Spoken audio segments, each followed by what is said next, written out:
Marcus from Impulse Reefing, and welcome back to my channel for my second video. This is going to be a weekly tank update, and I'm also going to talk about how I log my test. So, without any other questions, let's dive into the tank. Okay, Impulse Reefing, so this is the 20-gallon Nano Reef tank, and it is doing amazing. The green star polyps are growing. They're going to be growing on the glass pretty soon. So this clownfish does not currently have a name. So if you guys want to help me come up with a name for him, that would be great. And I also have a bicolored blenny right here hiding in the rocks. I'm sure he'll come out and attack the phone in just a second.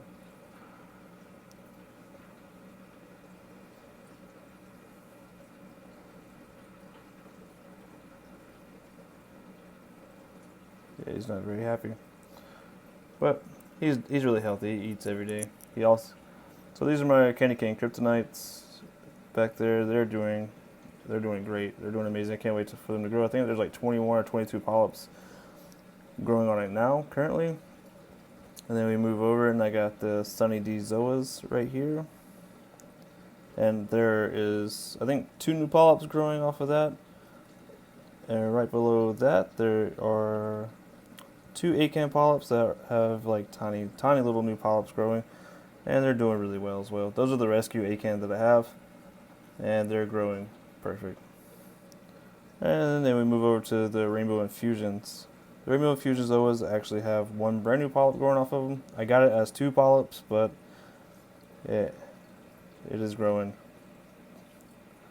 And then we come down to the Rosses. The Rosses, I started with 11 polyps, and I now have, I want to say it's 16 polyps now total. So they're doing amazing as well.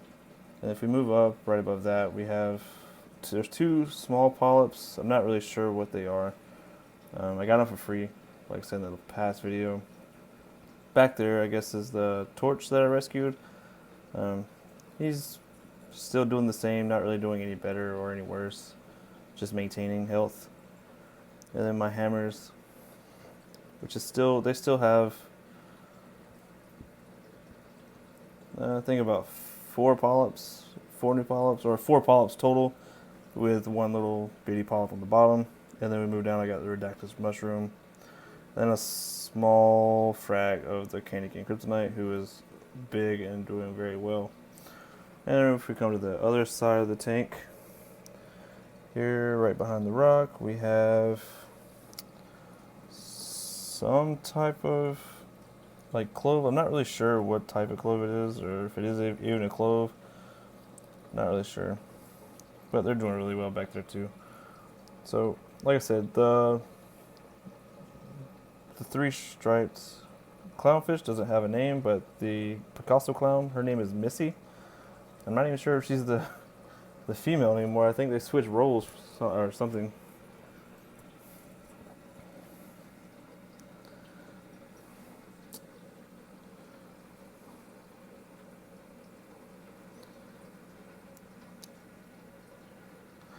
So I still haven't started dosing. I'm still doing water changes on this tank. I'm doing about 2.5 gallon water changes still weekly on this tank particular. I eventually want to start getting into water dosing, but I'm not sure if I should. But since I want to do SPS, I kind of want to keep track of that and keep it as stable as possible. But I need to get a doser beforehand.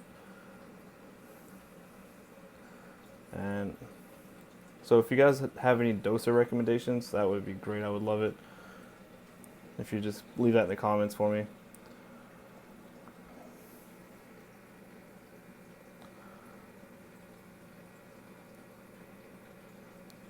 So I want to talk about some plans for this.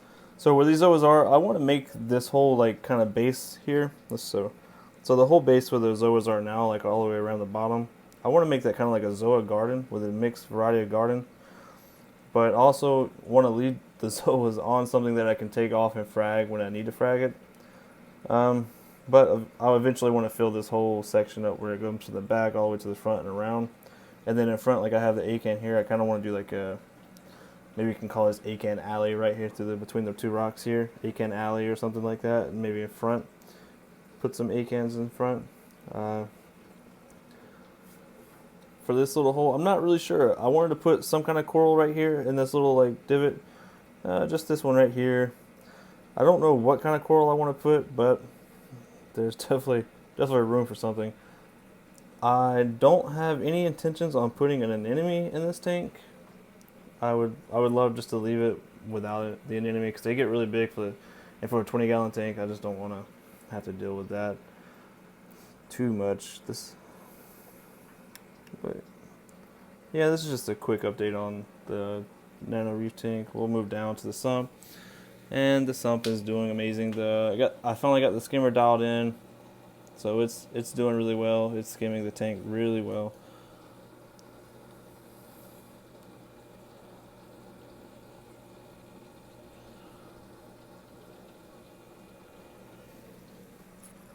I currently use the Red Sea Foundation Pro and the Marine Care test kits to test the water. I do have the Ocean's Blend dosing set, part 1 and part 2 here. I'm not really, I kind of add it when I notice it gets low, like in the middle of the week, but at the end of the week I just do a water change. And I only add it just supplemental, just to bring it back up to 8, like DKH, and the calcium from like 420 to 450 or something like that. Currently, I don't know if I showed you the reef flakes. I use Ocean Nutrition Reef Prime. And then I use for coral, I started using reef-roids recently. That's actually recently, like within the past 3 weeks or so, I would say. And then I also use the cobalt coral food. Just they're different size food, so I really enjoy that. Oh, for phosphate, I use the Salifert phosphate test kit.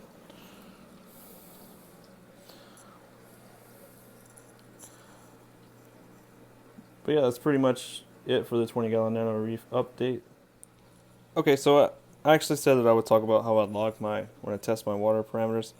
So I just got like one of these 5-star little composition books, and I just really, all I do is when I test the water, I just write it down. I put the date, what tank I use, the dates here, and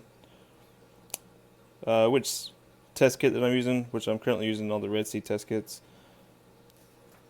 So every time I do a test, I just kind of do an update like this to the logs.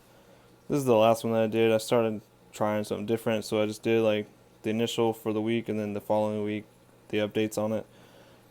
So it means every 2 weeks I'll pretty much do like an initial. So I'll do like the whole test every 2 weeks, and then, or I'll say every 2 weeks, and then I'll come over here and do the updates on just the the main stuff that we really care about too.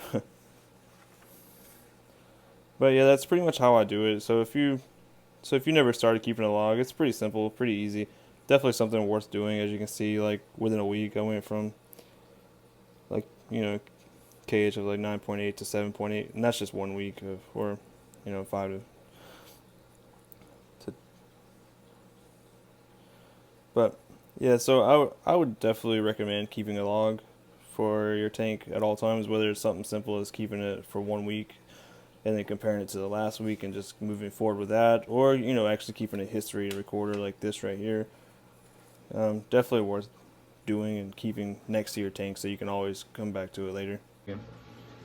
Okay, so that concludes the video for the 20-gallon reef tank update. Thank you for watching it. Please subscribe and like the channel. Leave me a comment if you have any questions. I also have an Instagram page that you can go to. It's impulse_reefing at Instagram. So please go there. You can follow me. You can see pictures of any kind of progress change. I promise I'll put them there and I post them. I'm trying to post something like kind of like every day. If I don't, then well, it'll be every other day then. So thank you guys so much. It means a lot to me for everybody who's here watching the video. Thank you.